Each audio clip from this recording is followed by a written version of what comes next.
I find the pro-life campaign's claim that the Eighth Amendment has saved somewhere in the region of 100,000 to 250,000 lives most disingenuous.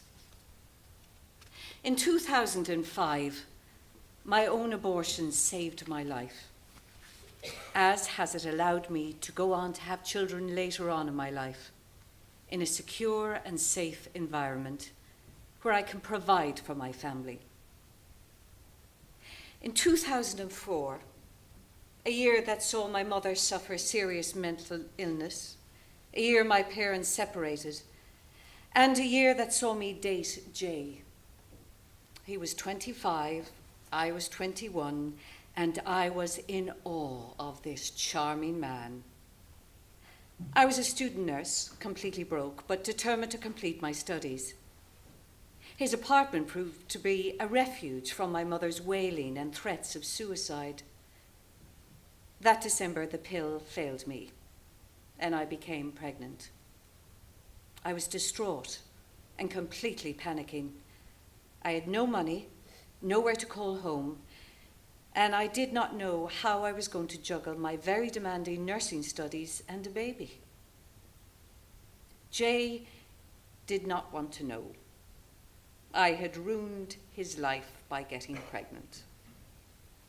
After a turbulent day with my mother, I once again tried to seek refuge in Jay's apartment. I had nowhere else to go. He was hungover, unemployed, and again stated I was the reason for him feeling so depressed. He slammed me into his couch and screamed at me.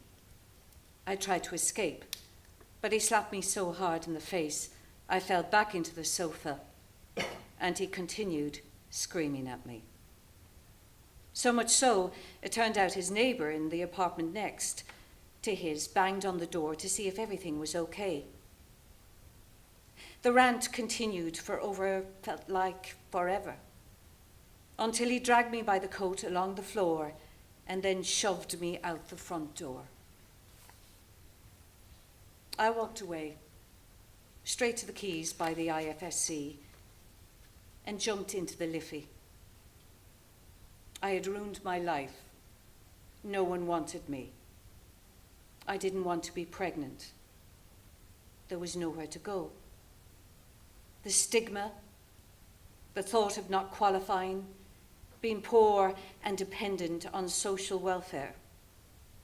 My parents were angry with me for ruining my life. My boyfriend was angry, and I was utterly disappointed in myself. Frozen by the cold and slightly shocked that there was a strong current dragging me downstream, I gripped onto the seaweed that was growing along the walls of the Liffey. I was struggling to stay afloat and started to struggle. Some man who I owe my life to, in a hard hat and workman's clothes, leaned down and managed to pull me out of the water onto the quays. It was a Sunday. The place was quiet despite the amount of building development going on. To this day, it still strikes me as luck this builder was working on a Sunday. He was visibly shaking and in shock.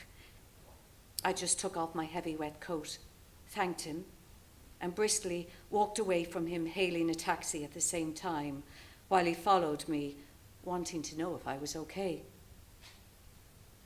Soaking wet, I got into a taxi and I went to a friend's house.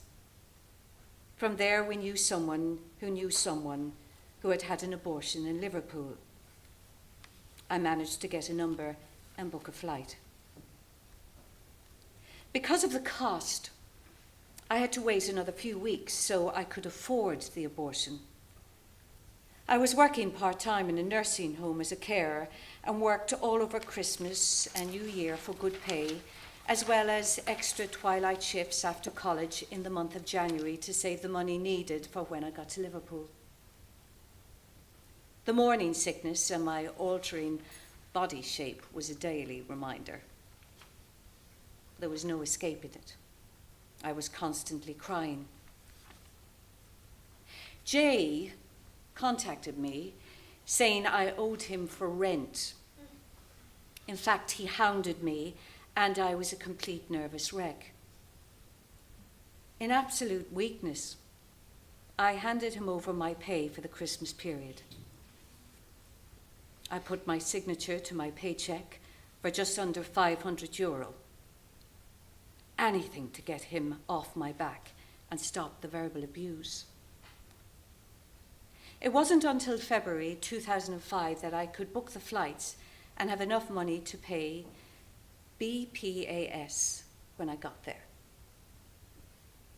After my surgical abortion, I had to hang around John Lennon Airport for a few hours where I cramped and bled very heavily, waiting for my flight home. People stared at me.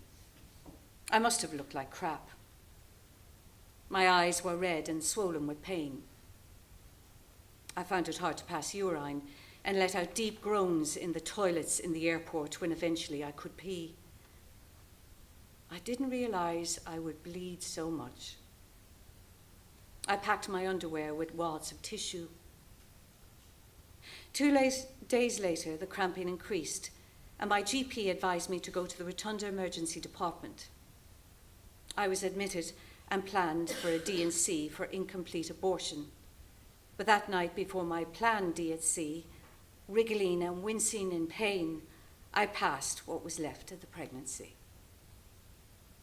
They pulled the curtains around me as to not upset the expecting mothers that surrounded me on the ward. The shame, silence, isolation I have felt by my home country is shocking. Repeal the 8th is gathering momentum because there are so many of us. I did not want single mother handouts like the Love Them Both parade harp on about. I didn't want to be pregnant, end of. Jay remains unemployed and single with a litany of failed relationships because of his domestic abuse. It rages me to hear anti-choicers say girls, women have abortions for lifestyle choices. I am now a mother, secure, happy, with my loving partner, full-time working nurse, contributing to the state. How dare someone accuse my want for independence, not be in abusive relationship, and have an education, a lifestyle choice? My abortion saved my life and has allowed me to bring life into a safe and secure way it should be. I shouldn't have to explain to anyone if my pregnancy is worthy of an abortion. There should be no political hoops to jump through. My beating are not up for strangers' debate, but unfortunately, here I am telling you my story, so it is. Being able to access care at home straight away is what I should have got. And today, as a nurse, I should be able to care directly for women in my country. Free, safe, legal, and nothing less.